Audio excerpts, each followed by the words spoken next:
पुराण अतीतर कथा वर्तमान समस्या और भविष्यतर पथप्रदर्शक मूलक रचना।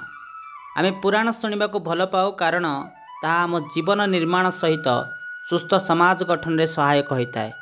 आज आलोच्य विषय खाद्यपाई प्रभु जगन्नाथ तो 12 वर्ष बुलिले सेतेबेले माँ सुभद्रा केउठी रहिथिले।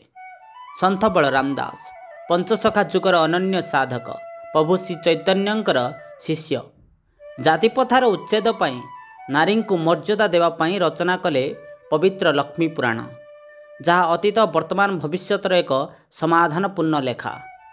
जुगे जुगे जाति प्रथा को नहीं विवाद रही से सबरी कथावस्तु हो कि कर्णंकर शिक्षा ग्रहण कि एकलव्यंकर अंगुलीदान अबा लक्ष्मी पुराण रे प्रभु जगन्नाथ माँ लक्ष्मींकर कली सबुठारे भगवान लोकों को जाति प्रथा को उच्छेद करी एक ईश्वर एक संतानर वार्ता दे आसुछंती।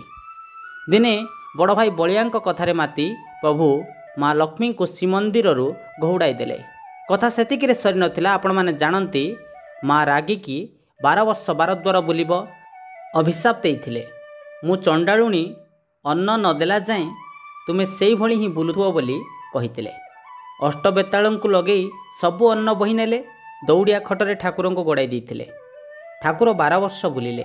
शेष लक्ष्मी हाथ रंधा खाई बड़ देउल को गले। हेले 12 वर्ष जाए माँ सुभद्रा केउठी थिले यह संत बलराम दास पुराण रे स्थान देना सत, किंतु आम मनर एक विराट प्रश्न।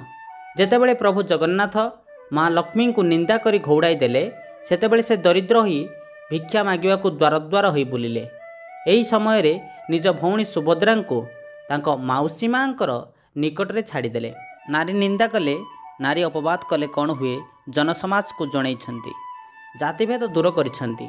सेथिपई तो रथयात्रा जाति अजातिर ऊर्ध्वरे महाबाहु से माउसी माँ जी दिने समुद्र जल रे मंदिर बुड़ी जाउथला बेले समुद्रर अधा जल शोषी मंदिर को रक्षा करथिले। सेथिपई तो प्रतिवर्ष जेतेबेले प्रभु रानी गुंडीचा घर को बुली जाती फेरिया बाटरे तांको माउसी माँकर निकटरे अटकी जाती और तांको मनपसंदर पिठा पोड़पिठा खाई फेरती। से माउसी माँ जहाँ को देवी अर्धशोषिनी कहा जाए से माँ सुभद्रा को 12 वर्ष सुरक्षा देइथिले। प्रभु सबुबेले चेताई दियंती निजे कष्ट पांतु पछे भक्तों को विपद में पकाइबा पई से केबे मध्य प्रस्तुत नुहंती।